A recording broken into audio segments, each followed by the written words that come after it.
नमस्कार दोस्तों।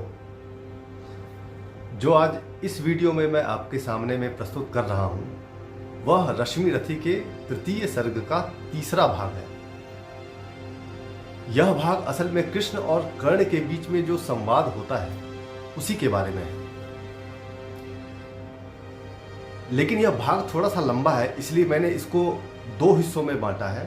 पहला भाग जब श्री कृष्ण कर्ण को युद्ध रोकने के लिए मनाने का प्रयास कर रहे होते हैं, और दूसरा हिस्सा है जब कृष्ण की बातों को सुन करके कर्ण उनकी बातों का जवाब देते हैं और अपना पक्ष रखते हैं। तो जो कर्ण वाला भाग है वह मैं दूसरे वीडियो में प्रस्तुत करूंगा। अभी इस वीडियो में मैं जो कृष्ण से संबंधित भाग है उसको इस वीडियो में प्रस्तुत करूंगा। होता ऐसे है कि भगवान श्री कृष्ण जब दुर्योधन को चेतावनी दे करके सभा छोड़ करके चले जाते हैं तो कर्ण उन्हें उनके रथ के पास छोड़ने के लिए आता है। भगवान श्री कृष्ण उसको अपने बड़े प्रेम से लेकर के अपने रथ पर चढ़ जाते हैं। रथ जब चलने लग जाता है तो दोनों में बातचीत होती है। जब बातचीत होती है तो भगवान श्री कृष्ण कर्ण से शांत होकर के कहते हैं कि कर्ण, ये दुर्योधन ने मेरे पास में कोई उपाय नहीं छोड़ा है। लाचार होकर के मुझे शस्त्र उठाना पड़ेगा और क्षत्रिय समूह का विनाश करना पड़ेगा। तुम ही बताओ, 5 गांव कौन सी बड़ी बात थी? वह भी कौरव नहीं देना चाहते हैं। दुर्योधन को यह समझ में नहीं आ रहा कि यह युद्ध कितना भयानक हो सकता है, कितनी सुहागनों के मांग उजड़ेंगे और कितने बच्चे अनाथ होंगे और कितना भीषण रक्तपात होगा, उसको जरा भी अनुमान नहीं। वह युद्ध के लिए अड़ा हुआ है। मुझे समझ में नहीं आ रहा कि मैं क्या करूं, कैसे शांति स्थापित करूं। भगवान श्री कृष्ण कर्ण से कहते हैं कि तुम दुर्योधन के परम मित्र हो और तुम्हारे ही बल और पराक्रम के भरोसे वह इस युद्ध को करना चाहता है। अगर तुम इस युद्ध से पीछे हट जाओ तब दुर्योधन युद्ध नहीं करेगा, वह भी पीछे हट जाएगा। फिर उसके बाद भगवान श्री कृष्ण कर्ण से कहते हैं कि मैं तुम्हें एक और बात बताना चाहता हूं। तुम असल में कुंती के सबसे बड़े पुत्र हो। पांडव तुम्हारे सहोदर भाई हैं। तुम मेरा कहा मानो और अपने पांडव भाइयों के साथ चलो। जब तुम मेरे साथ पांडवों के पास चलोगे और जब उन्हें तुम्हारी सच्चाई का पता चलेगा तो वो तुम्हें पूजेंगे। कितना आदर सत्कार होगा तुम्हारा। और अगर यह युद्ध रुक जाता है तो सबसे बड़े भाई होने के नाते राज्य के उत्तराधिकारी भी तुम ही होगे। यह सब कह करके भगवान श्री कृष्ण कर्ण को मनाने का प्रयास करते हैं। भगवान श्री कृष्ण कर्ण से कहते हैं कि तुम कौरवों के लिए केवल एक योद्धा हो, लेकिन पांडवों के लिए उसके बड़े भाई। सोचो कितना अंतर है, किस तरीके का तुम्हें आदर और सत्कार मिलेगा और सब लोग तुम्हें अपने असली स्वरूप में जानेंगे। कुंती कितनी खुश होगी। इन सब के बारे में तुम सोचो और तुम कौरवों का साथ छोड़ दो। यह युद्ध रुक जाएगा और जब यह युद्ध रुकेगा तो युद्ध से होने वाला जो विनाश है वह भी नहीं होगा।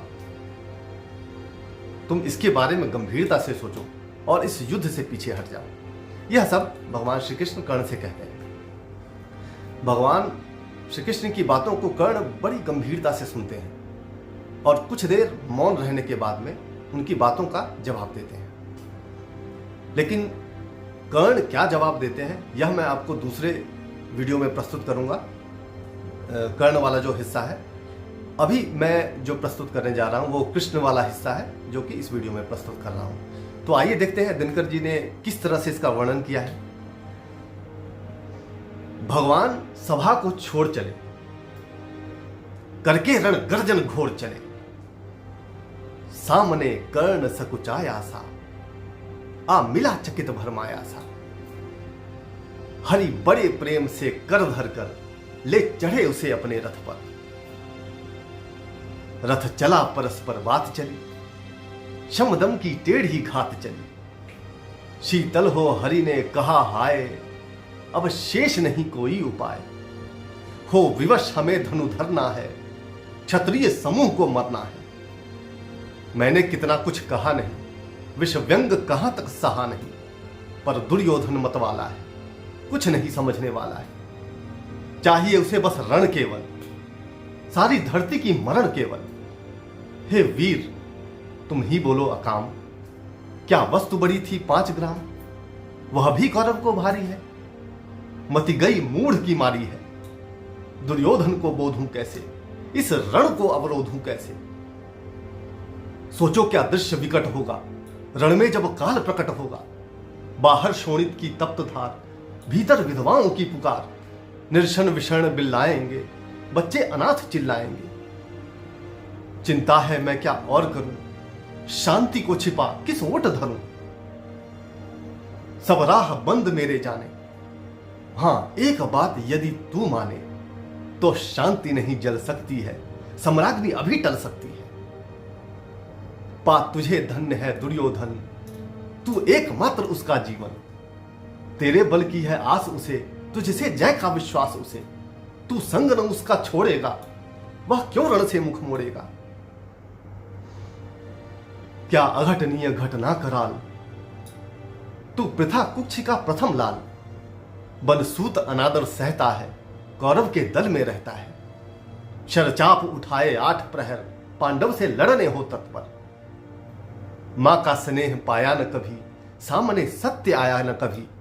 किस्मत के फेरे में पड़कर, पा प्रेम बसा दुश्मन के घर।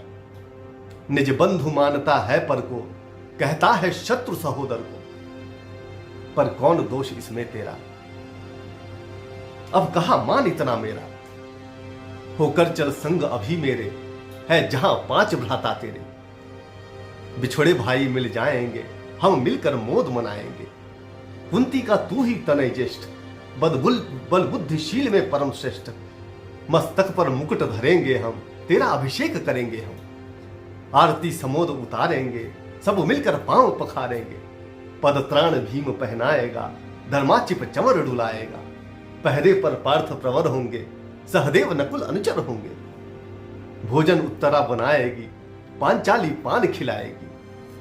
आहा क्या दृश्य सुभग होगा, आनंद चमत्कृत जग होगा। सब लोग तुझे पहचानेंगे, असली स्वरूप में जानेंगे। खोई मणि को जब पाएगी, कुंती फूली न समाएगी। रण अनायास रुक जाएगा, कुरु राज्य स्वयं झुक जाएगा। संसार बड़े सुख में होगा, कोई न कहीं दुख में होगा। सब गीत खुशी के गाएंगे, तेरा सौभाग्य मनाएंगे। कुरु राज्य समर्पण करता हूं, साम्राज्य समर्पण करता हूं। यश मुकुट मान सिंहासन ले, बस एक भीख मुझको दे दे। कौरव को तज रण रोक सके, भूखा हर भावी शोक सके। भूखा हर भावी शोक सके। भगवान श्री कृष्ण कर्ण से अनुरोध करते हैं कि तुम कौरवों को छोड़ दो। जब तुम कौरवों को छोड़ोगे तो यह युद्ध रुक जाएगा, और जब यह युद्ध रुक जाएगा तो यह होने वाला भावी विनाश जो है वह भी रुक जाएगा। यहां पर भगवान श्री कृष्ण अपनी बात समाप्त करते हैं, और भगवान श्री कृष्ण की बातों को सुनकर के कर्ण फिर उनका जवाब देते हैं। यह मैं दूसरे वीडियो में प्रस्तुत करूंगा। तब तक के लिए धन्यवाद दोस्तों, और पूरे वीडियो को जरूर देखें। जब पूरे वीडियो को देखेंगे तब आपको आनंद की अनुभूति होगी, संतुष्टि होगी। तब तक के लिए धन्यवाद।